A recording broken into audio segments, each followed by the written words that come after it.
Cuando me llamó un accesorio conveniente a espaldas mías, creyó que nunca lo sabría, pero la escuché todo. Esa misma noche vacié el apartamento y le dejé una nota que terminó destruyendo su relato: no eres básicamente soltera, ahora lo eres de verdad. Nunca imaginé que una frase tan breve pudiera desarmarme por completo, pero sucedió así, sin aviso y sin dramatismo previo. Aquella tarde, estaba llegando al bar donde el equipo de Sierra celebraba un proyecto importante cuando escuché, desde apenas unos pasos detrás de ella, como decía con absoluta naturalidad: estoy prácticamente soltera. Él solo me resulta conveniente. No sabía que yo estaba allí. No tenía idea de que sus palabras me atravesarían como un golpe seco. Me quedé inmóvil, escondido entre el ruido y la gente, sintiendo como mi cuerpo se tensaba. No dije nada. No le pedí explicaciones. Simplemente di media vuelta, salí del lugar y, esa misma noche, recogí mis cosas del apartamento. Cuando Sierra volvió, ya solo encontró silencio y una nota breve sobre la mesa: ya no estás prácticamente soltera. Ahora lo estás. Esa mañana había comenzado como tantas otras, con una rutina que yo consideraba un pequeño gesto de cariño. Preparé café recién hecho y lo serví en su taza favorita, una blanca con un cactus dibujado. Siempre lo quería fuerte, aunque para mí supiera a alquitrán. Añadí un poco de leche de avena, sin azúcar, y lo dejé junto a sus llaves. Ese ritual cotidiano había sido parte del andamiaje de nuestra vida durante 3 años. 3 años desde que la conocí en aquella barbacoa desastrosa organizada por un amigo. Entre restos carbonizados de una hamburguesa vegetariana, habíamos terminado compartiendo chistes y conversaciones que parecían fluir con naturalidad. Desde entonces empecé a memorizar detalles: la cadencia particular de su risa, la forma en que tarareaba cuando estaba concentrada, su incapacidad para decir 2 palabras coherentes sin una taza de café por la mañana. Nuestro apartamento era una especie de álbum viviente de esa relación. Yo mismo había pintado las paredes con ese tono que ella bautizó como gris agradable. Siempre bromeábamos con que describía bien nuestra vida, tranquila, estable.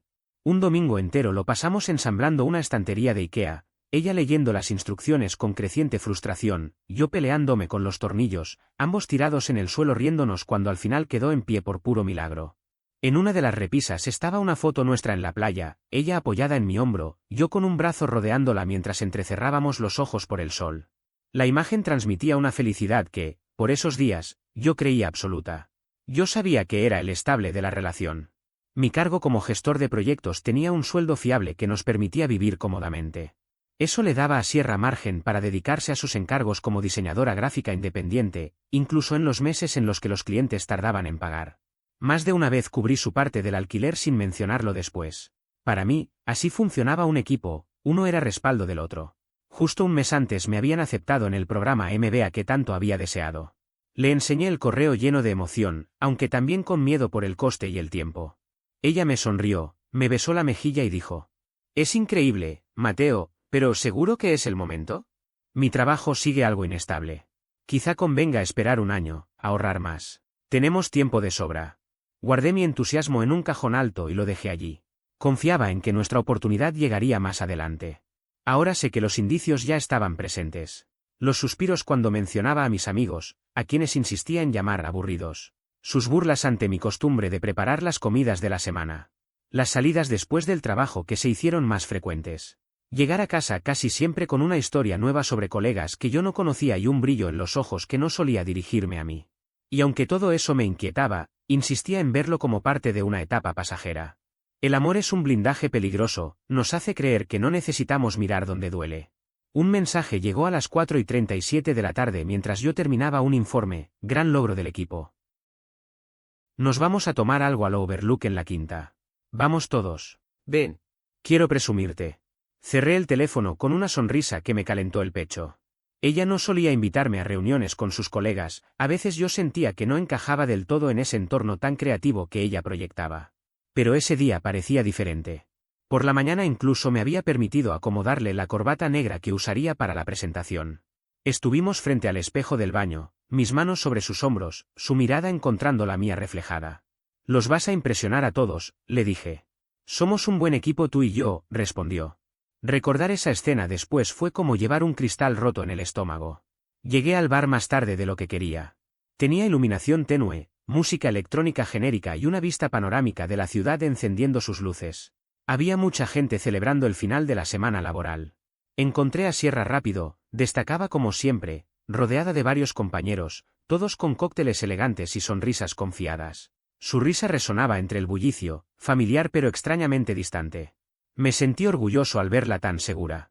Me abrí paso entre la multitud con intención de acercarme, cuando una oleada de gente me empujó sin querer hacia un nivel elevado donde había una gran planta decorativa.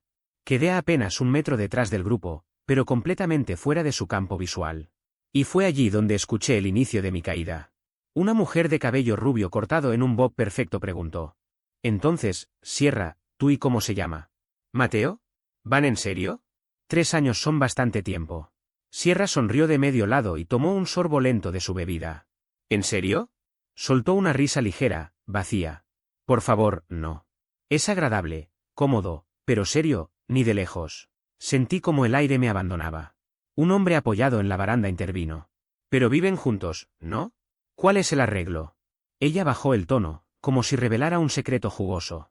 Estoy prácticamente soltera. Él solo me sirve de momento. Prácticamente soltera. Conveniente. Cada palabra reescribió mi realidad de golpe. Ese fue el instante exacto en el que supe que lo nuestro no era un equipo, ni un proyecto en pausa, ni una etapa complicada. Era una ilusión. Y yo, simplemente, era útil. El cimiento entero de los últimos 3 años de mi vida se desmoronó en cuestión de segundos, como si hubiera sido construido sobre arena. Conveniente. Esa fue la palabra que terminó de pulverizarlo todo. La conversación empezó de manera casual, pero la mujer del corte bob rubio, una de sus compañeras de trabajo, mostró un interés inmediato cuando Sierra comenzó a hablar con esa ligereza que usan quienes creen que nada de lo que dicen tendrá consecuencias. ¿Conveniente cómo? Preguntó la del bob rubio, inclinándose un poco.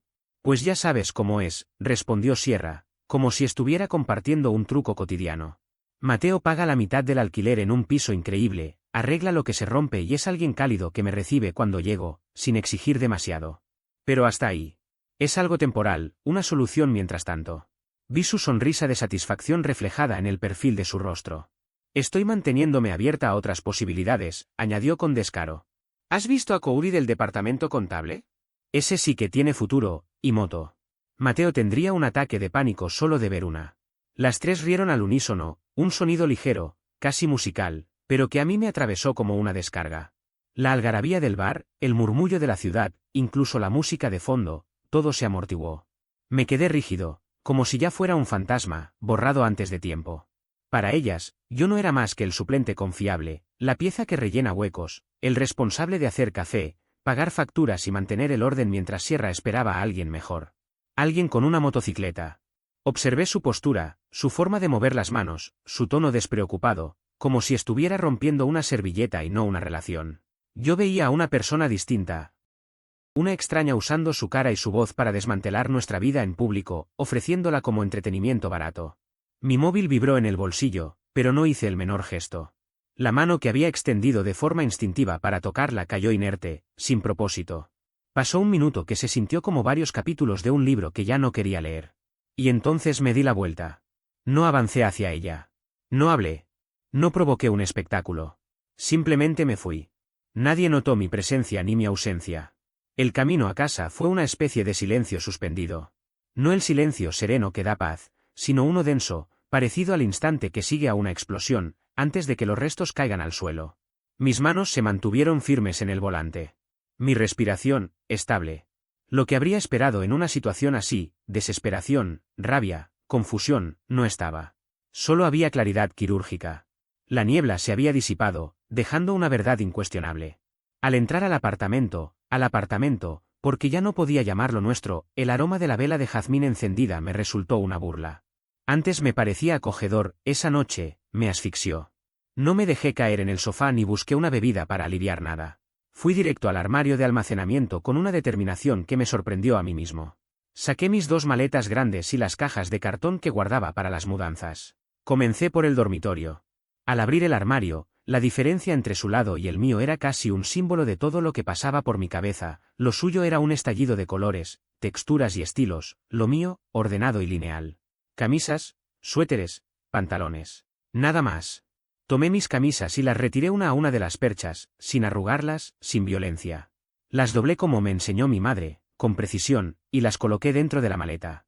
Cada prenda doblada era como un pequeño paso hacia el cierre definitivo de una etapa. En el baño recogí mi cepillo dental, que siempre reposaba junto al suyo, Mi rasuradora, el frasco casi vacío del perfume que ella me regaló por mi cumpleaños, ese que decía que me quedaba perfecto. Dejé la toalla con la franja gris, aquella por la que discutimos sobre si era mía o suya. Ya nada de eso tenía relevancia. En la sala me detuve frente al estante donde guardábamos libros. Me llevé los míos, los de gestión de proyectos, mis novelas desgastadas de Vonnegut y Asimov. Dejé los suyos, los de diseño y los libros de psicología ligera. Cuando vi el marco de la foto en la playa, los dos sonriendo, achinando los ojos por el sol, interpretando la idea de felicidad, no lo rompí ni intenté abrirlo. Simplemente lo puse boca abajo sobre el estante. Ese recuerdo ya no era mío que sostener. En total tardé un par de horas. No había prisa, ni tensión, solo una separación inevitable tomando forma. Al final, el apartamento se veía desequilibrado, como si alguien hubiera recortado mi silueta del escenario. Quedaban huecos, espacios vacíos, lugares donde antes estaba mi vida y que ahora eran solo un recordatorio de lo que ya no sería. Me senté en la mesa de la cocina, aquella donde habíamos compartido tantas comidas improvisadas, conversaciones importantes y planes que nunca se cumplirían. Tomé una hoja del papel bonito que usábamos para notas especiales. El bolígrafo parecía pesar más de lo normal. No redacté una carta emocional ni enumeré motivos. Nada de eso tenía sentido. Ella ya había demostrado que no podía comprender, o no le interesaba comprender, el daño que causaba. Cualquier explicación sería un intento de conectar, y yo ya había cortado los últimos hilos. Escribí solo 3 líneas. No eran un reproche, ni una súplica. Eran una afirmación simple, definitiva. Sierra, ya no estás, básicamente soltera. Lo estás. Mateo. Dejé la nota apoyada en el frutero del centro de la mesa. Ese frutero que ella siempre prometía llenar de fruta fresca, pero que en ese momento tenía únicamente un limón arrugado y un rastro de migas. Hice un último recorrido, dormitorio, baño, sala. Observé los espacios vacíos dejados por mis pertenencias. Y sin mirar atrás, salí. No experimenté nada. Ni un último estremecimiento de pérdida, ni un intento desesperado por aferrarme a lo que quedaba. Solo una certeza tranquila, casi quirúrgica, como si me desprendiera de algo que llevaba demasiado tiempo gangrenado. Dejé mi llave sobre la encimera, apoyándola junto al mensaje que había escrito. Ese pequeño clic fue el cierre definitivo. Después tomé la maleta y crucé el umbral. Cerré la puerta con suavidad, sin dramatismos, sin un último vistazo. El pasillo estaba vacío, silencioso, como si el edificio entero estuviera conteniendo la respiración. El ascensor llegó con un leve timbre y, al cerrarse las puertas, respiré hondo por primera vez en mucho tiempo. Era el cierre de una etapa. La habitación de hotel que alquilé esa noche era un lienzo sin historia, paredes beige, un cuadro genérico, olor a desinfectante industrial, justo lo que necesitaba. Allí no había recuerdos, ni rincones que me devolvieran conversaciones antiguas. Dejé las maletas junto a la puerta y el golpe hueco resonó en aquel espacio impersonal. No encendí la televisión. Me senté en el borde de la cama, rígida y sin personalidad, y dejé que el silencio me envolviera. La frialdad inicial se mantuvo. No hubo llanto, ni rabia comprimida. Era como si la parte de mí encargada de procesar el dolor hubiese sido desactivada. Dentro quedaba un amplio vacío, no pacífico, pero sí silencioso. Y después de aquel estruendo emocional que dejó la traición, el silencio era, en sí mismo, una pequeña victoria. Apagué el teléfono, lo dejé boca abajo en la mesita y me aislé del mundo. Lo necesitaba. Durante 2 días viví dentro de esa burbuja. Pedí comida excesivamente cara al servicio del hotel, observé la ciudad desde la ventana como si fuese un espectador distante y dormí sin sueños, profundo, desconectado. Funcionaba únicamente en modo básico, respirar, comer, descansar. La injusticia de lo ocurrido era un concepto, no una sensación. Una premisa sencilla, ella te utilizó. Tú le creíste. Ya se acabó. No había réplica posible a esa lógica. Al tercer día, más por obligación que por deseo, encendí el teléfono. Y entonces estalló. Una luz digital, vibraciones, luces, sonidos. La vida que había dejado atrás reclamando atención. Lo primero fueron las llamadas perdidas. 7 de Sierra. Después, varias alertas de mensajes de voz. Reproduje el primero con el rostro completamente neutro. Buzón de voz de Sierra, 10 y 18. Mateo, ¿dónde estás? ¿Te quedaste trabajando? Bueno, llámame cuando puedas. Mi llave no funciona. Su tono estaba cargado de molestia, no de preocupación. El siguiente, 1 hora más tarde. Buzón de voz de Sierra, 11 y 32. Esto no tiene gracia. Tus cosas no están aquí. ¿Qué significa esta nota? Ya lo eres y qué se supone que es eso. Llámame ahora mismo. Luego vinieron los mensajes de texto, uno tras otro, como una línea temporal de su proceso de comprensión. Sierra, día 2, 8 y 2. Mateo, ¿qué es esto? ¿Estás en algún tipo de crisis? Tenemos que hablar. Esto es absurdo. Sierra, 10 y 41. Leí la nota otra vez. ¿Esto es por lo que dije en el bar? ¿Estabas allí? Era solo charla de trabajo. Estaba desahogándome. No puedes tomarte todo tan personal. Estás exagerando. Sierra, 1 y 15. No puedes desaparecer así. Este también es mi hogar. Mi nombre está en el contrato. Estás actuando como un cobarde. Leí cada palabra, escuché cada audio. Y no sentí nada más que una curiosidad distante, como un investigador observando un patrón esperado en un experimento. Primero la ira, luego la minimización, solo era una broma, estaba cansada, exageras. Su estrategia era clara, convertir la devastación de nuestra relación en una supuesta sensibilidad mía. No la bloqueé. Tampoco respondí. Solo observé.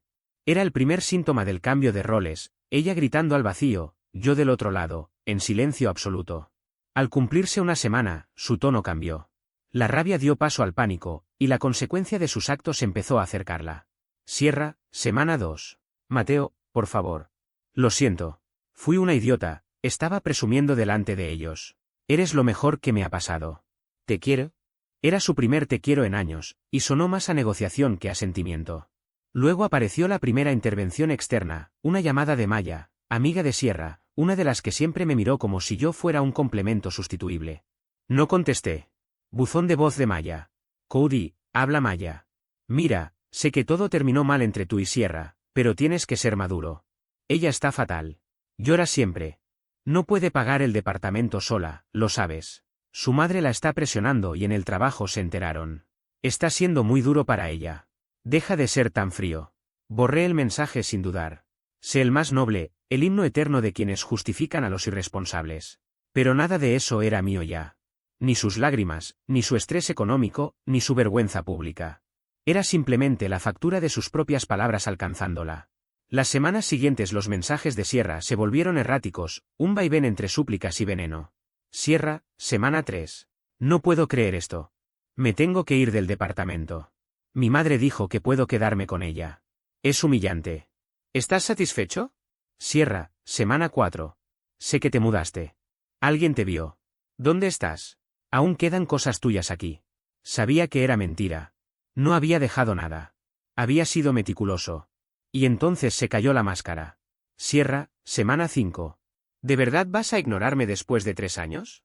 ¿Eres un cobarde, Luis? Un robot frío y sin corazón. Por eso siempre me sentí soltera. Nunca fuiste emocionalmente disponible. Tú arruinaste esto. Tú nos destruiste. Leí ese mensaje mientras deshacía cajas en mi nuevo apartamento, un lugar moderno, luminoso, con una vista panorámica que escogí solo para mí. No lo borré. Lo guardé. Era una reliquia perfecta, un testimonio impecable de su propia contradicción. Nunca dejó de sorprenderme cómo Sierra lograba colocarse en el papel de víctima incluso cuando las heridas eran exclusivamente obra de sus decisiones. Yo, en cambio, ocupaba el rol de villano simplemente por haber aceptado la verdad que ella misma había proclamado con tanta ligereza. Aquella tarde, mientras la tormenta azotaba con intensidad los ventanales del café donde me refugiaba, sentí una calma que meses atrás habría considerado imposible. Observé las gotas resbalando con precisión casi hipnótica por el vidrio, como si la naturaleza insistiera en recordarme que las tormentas pasan, que nada permanece en un estado de caos eterno. Y ahí, en ese rincón cálido, permití que una leve sonrisa se dibujara por primera vez desde que todo había sucedido. No era una sonrisa arrogante ni una respuesta de triunfo, era la expresión tranquila de alguien que, tras mucho tiempo, finalmente comprendía lo que significaba estar a salvo. Era la sensación física de respirar sin sentir un peso en el pecho. De estar seco, bajo techo, libre. El café nuevo cerca de mi oficina se convirtió poco a poco en mi punto de equilibrio. Tenía un estilo industrial acogedor, paredes de ladrillo expuesto, vigas de madera recuperada y mesas amplias donde el silencio se mezclaba con el tecleo constante de estudiantes, freelances y madrugadores que buscaban un sitio neutral donde organizar sus días. Era un contraste absoluto con los bares modernos y ruidosos que solía frecuentar cuando aún vivía con Sierra, lugares llenos de apariencias, luces y superficialidad. Allí, en cambio, no necesitaba aparentar nada. Podía simplemente existir. Cada mañana llegaba temprano, antes de que el bullicio real comenzara, y me instalaba con mi portátil. La conexión estable me permitía revisar los planes del nuevo equipo que ahora lideraba. La promoción había sido más que un reconocimiento profesional, había sido el recordatorio de que mi vida seguía avanzando a pesar de todo. El aumento salarial que venía con el ascenso abría posibilidades antes impensadas, como retomar el programa de posgrado que alguna vez dejé en pausa por prioridades que, ahora lo veía claro, nunca debieron ser mías. Aquel día, mientras esperaba mi café, revisaba unas fotografías del paseo en velero que había hecho el fin de semana anterior. El mar abierto había sido un alivio inmenso, aire fresco, movimiento constante, una libertad que no dependía de nadie. Cada vez que subía a esa embarcación sentía cómo se disipaban los restos del desgaste emocional que Sierra había dejado en mi vida. Era como respirar distinto, como reencontrarme con una versión mía más completa. Fue entonces cuando la sentí. No la escuché acercarse. No la vi entrar. Solo percibí un cambio en el ambiente, como si alguien se hubiese detenido demasiado cerca, invadiendo un espacio que no le pertenecía. Alcé la mirada, y allí estaba. ¿Sierra? La imagen de la mujer que había conocido tiempo atrás no tenía nada que ver con la que estaba frente a mí. No era un drama cinematográfico, sino un deterioro real, tangible. La ropa que solía llevar con precisión casi quirúrgica estaba arrugada y caída sobre su cuerpo como si hubiese dormido con ella puesta. El cabello, que antes trataba como su trofeo personal, estaba recogido de forma improvisada, y su rostro, sin rastro de maquillaje, dejaba al descubierto un cansancio profundo. Conocía bien sus expresiones, y esa no era actuación. Era desgaste. Mateo, susurró, apenas audible. Sierra, respondí, con el mismo tono cortés que usaría con alguien que viene a entregar un paquete. Politeza sin afecto. Distancia sin agresión. ¿Puedo sentarme?, preguntó, señalando la silla vacía. No dije que sí, pero tampoco dije que no. Me limité a un leve movimiento de cabeza. Ella tomó asiento con torpeza, como si cada gesto se le hiciera pesado. He intentado contactarte durante meses, dijo, retorciendo sus manos sobre la mesa. Lo sé, respondí sin intentar suavizar el tono. La simpleza de mi respuesta pareció derrumbar parte del discurso que traía ensayado. Estoy seguro de que había imaginado un escenario distinto, tal vez una discusión, tal vez lágrimas, tal vez un terreno donde pudiera negociar una pequeña entrada hacia mi vida. Pero no encontró nada de eso. Respiró profundamente, buscando valor para continuar. Tuve que volver a vivir con mi madre, confesó. Es horrible. No deja de sermonearme, insiste todo el tiempo en preguntarme qué hice mal, en repetir que fui irresponsable. Esperaba compasión. La conocía lo suficiente como para reconocer ese pequeño silencio que utilizaba como invitación para que yo llenara el espacio con comprensión. Pero ya no jugaba ese papel. El silencio la obligó a continuar. Todo el mundo lo sabe. Me miran como si fuera terrible. El ascenso que estaba por recibir, se lo dieron a Stasi. ¿Puedes creerlo? Dejé mi taza sobre la mesa lentamente.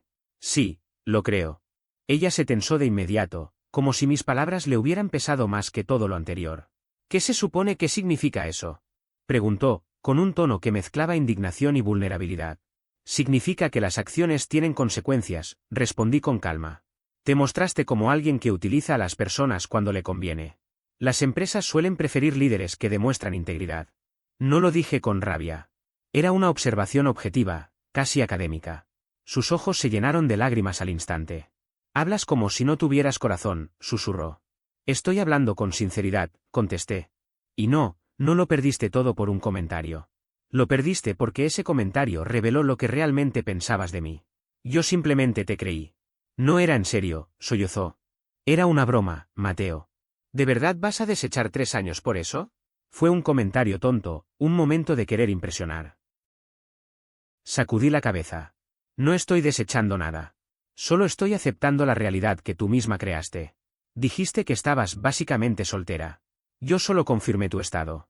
Dijiste que yo era conveniente, y decidí ser conveniente para mí por una vez. Sus lágrimas ya no eran silenciosas, ahora eran abiertas, desgarradas. Sentí a varias personas en el café mirar de reojo, incómodas ante la escena. ¿Entonces eso es todo?, preguntó. Después de todo lo que vivimos, ¿solo vas a dejar que me hunda? ¿No sientes nada? La verdadera pregunta. La que lo reducía todo. Me incliné ligeramente hacia ella. Sierra, dejé de observar tu vida el mismo día que salí de ese apartamento. Lo que te pase ahora no es mío. Ya no formo parte de tu historia. Y tú deberías aprender a vivir sin incluirme en la tuya.